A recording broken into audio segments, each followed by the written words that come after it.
네, 이번 조사 결과는 앞서 말씀드린 대로 다소 충격적입니다. 규모 5.4의 지진이 자연 지진이 아니라 인공적으로 촉발됐다는 사실은 인간의 삶을 향상시키기 위한 인간의 노력이 반대로 재난으로 돌아올 수 있다는 경고이기도 합니다.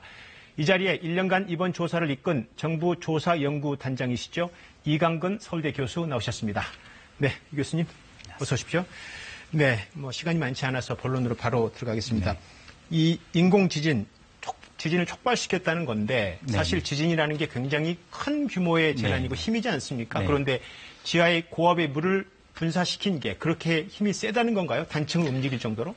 그것만으로 충분히 설명되지는 않고요. 그러니까 임계응력 상태에 있었다는 것은 단층을 움직이게 하는 힘하고 그 움직임에 저항하려는 힘이 있는데 임계응력 상태는 그게 거의 균형을 잡고 있었다고 할 수 있습니다. 그런데 거기에 그럴 경우에는 약간의 작은 어떤 영향을 줘도 균형이 한쪽으로 넘어갈 수 있기 때문에 그래서 이제 큰 지진이 날 수 있습니다. 이미 한계치에 도달했었는데 이게 작은 힘만 가해져도 이게 폭발적으로 단층이 어긋난다.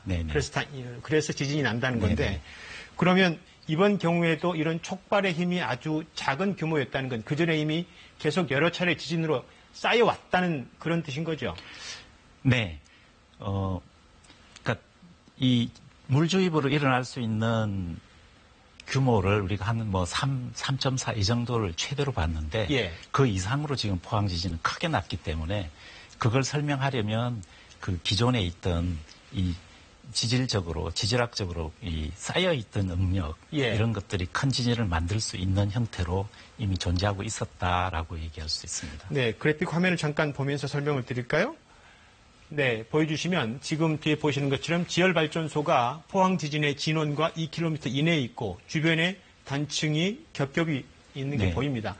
상식적으로 봤을 때 일반 시민 입장에서는 이 지열발전소를 저렇게 단층이 많은 곳에 짓는 게 맞는지 왜 저렇게 저기에 지었을까요? 원래 포항이 우리나라 다른 지역에 비해서 같은 심도로 들어가면 지중 온도가 조금 높은 편입니다. 온도가요? 네네. 그리고 그 퇴적암층이 한 2km 정도 있고 그 밑에 화강암층이 있으면 지열을 이용하는 측면에서는 유리한 점인데 반대로 이제 단층이 좀 많은 지역은 그런 지진 위험성이 높은 거죠. 그러면 지열발전소라는 게 근본적으로 에너지를 활용할 효율성은 있지만 근본적으로 불안하다는 거 아니겠습니까?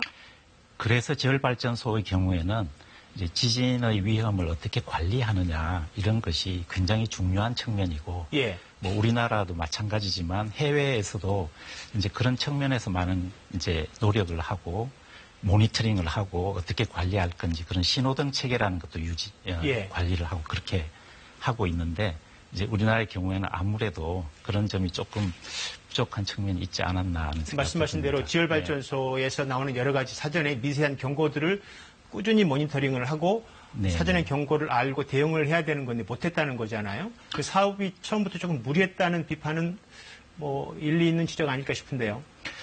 뭐 제가 거기에 대해서 어떤 판단을 하는 점은 좀 곤란합니다만 아무래도 좀 그런 미소 지진을 관리하는 측면에서 조금 더 잘할 수 있었으면 좋겠다는 생각은 듭니다. 반대로 그러면 이 지역에 이 지열발전소가 없었으면 포항에서 지진이 나지 않았다고 단정지을 수는 있는 건가요?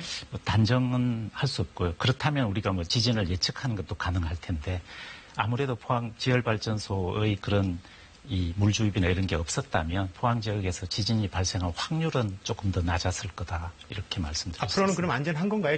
포항 지역은?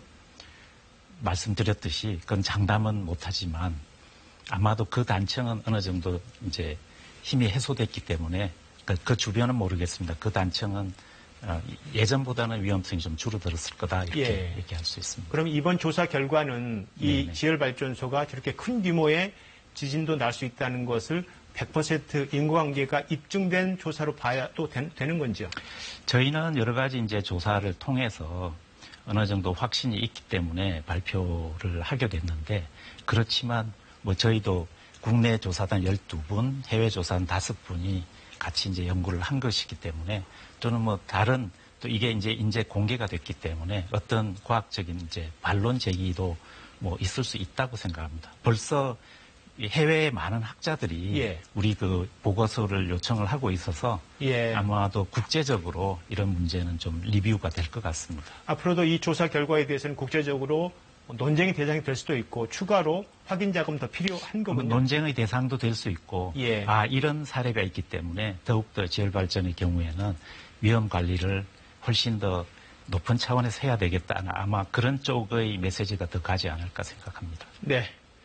네. 서울대 이강근 교수였습니다. 고맙습니다.